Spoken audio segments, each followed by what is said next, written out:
അസ്സലാമലൈക്കും. ഇന്ന് നമ്മളൊരു പുതുമയുള്ള പായസത്തിൻ്റെ റെസിപ്പി ആയിട്ടാണ് വന്നിട്ടുള്ളത്. വളരെ എളുപ്പത്തിൽ നമുക്ക് റെഡിയാക്കി എടുക്കാൻ പറ്റും. നല്ല ടേസ്റ്റിയാണ്, നല്ല വെറൈറ്റി ആയിട്ടുള്ളൊരു പായസമാണ്. ഓണത്തിന് എല്ലാവരും ഇതൊന്ന് ട്രൈ ചെയ്ത് നോക്കുക. നമ്മളൊരു പാൻ അടുപ്പത്ത് വെച്ചിട്ടുണ്ട്. ചൂടായി വരുമ്പോൾ നമുക്കൊരു ലിറ്റർ പാൽ ഒഴിച്ചു കൊടുക്കുക. ഗുഡ് ലൈഫിൻ്റെ പാലാണ് എടുത്തിട്ടുള്ളത്. ഒരു ലിറ്റർ പാൽ നമുക്ക് ഈ പാനിലേക്കൊന്ന് ഒഴിച്ചു കൊടുക്കാം. പാൽ നന്നായി തിളച്ച് വന്നിട്ടുണ്ട്. ഇതിലേക്ക് നമുക്ക് 100 ഗ്രാം അരിയുടെ അടയാണ് എടുത്തിട്ടുള്ളത്. ഈ അരിയട ഒന്ന് ചേർത്ത് കൊടുത്തിട്ട് നമുക്ക് ഈ പാലിൽ നന്നായിട്ടൊന്ന് വേവിച്ചെടുക്കാം.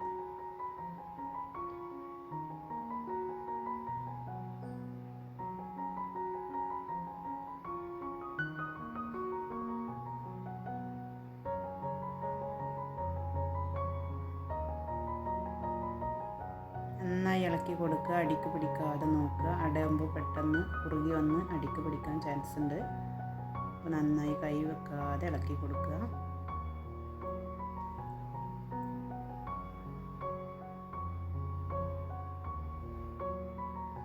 നമ്മൾ അടയൊക്കെ നന്നായി വെന്ത് വന്നിട്ടുണ്ട്. നമ്മളൊരു 200 ഗ്രാം ഡാർക്ക് ചോക്ലേറ്റാണ് എടുത്ത് വെച്ചിട്ടുള്ളത്. അതിലേക്കൊന്ന് ഇട്ട് കൊടുക്കാം.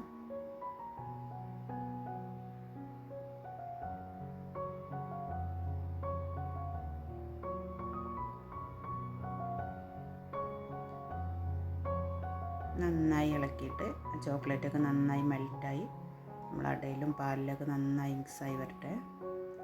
ഫ്ലെയിം ഒന്ന് കുറച്ച് വെച്ചിട്ട് ഇളക്കി കൊടുത്താൽ മതി. പെട്ടെന്ന് തന്നെ അലിഞ്ഞു കിട്ടും. അപ്പോൾ അതാ നമ്മുടെ ചോക്ലേറ്റൊക്കെ പാലിൽ നന്നായി മിക്സായി വന്നിട്ടുണ്ട്. ഇതിലേക്ക് നമ്മൾ 100 ഗ്രാം പഞ്ചസാര എടുത്ത് വെച്ചിട്ടുണ്ട്. അതും ചേർത്ത് കൊടുക്കാം.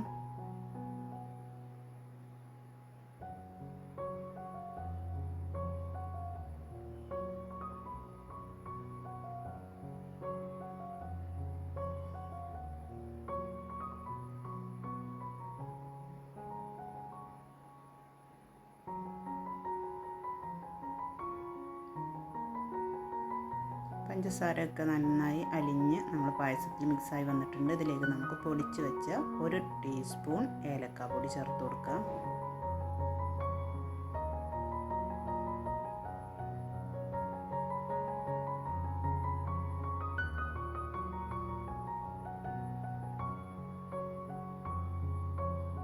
ഇനി ഒരു വലിയ ടേബിൾ സ്പൂൺ നിറയെ പശു നെയ്യാണ്. നെയ്യും കൂടി ചേർത്ത് കൊടുത്തിട്ട് നമുക്ക് ഫ്ലെയിം ഓഫ് ചെയ്യാം. ഇത്രയേ ഉള്ളൂ. വളരെ പെട്ടെന്ന് തന്നെ തയ്യാറാക്കി എടുക്കാൻ പറ്റും. നട്ട്സൊക്കെ വേണമെന്നുണ്ടെങ്കിൽ നമ്മൾ ഈ നെയ്യ് ചേർക്കുന്നതിന് പകരം അത് നെയ്യിലൊന്ന് റോസ്റ്റ് ചെയ്തിട്ട് ഇട്ട് കൊടുക്കാം.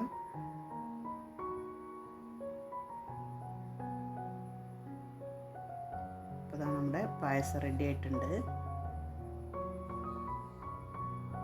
നമുക്കിതൊരു പാത്രത്തിലേക്കൊന്ന് സെർവ് ചെയ്യാൻ വേണ്ടി കുറച്ച് കോരിയെടുക്കാം.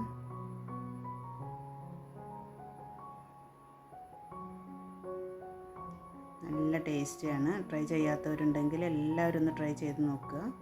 സൂപ്പർ ടേസ്റ്റാണ്.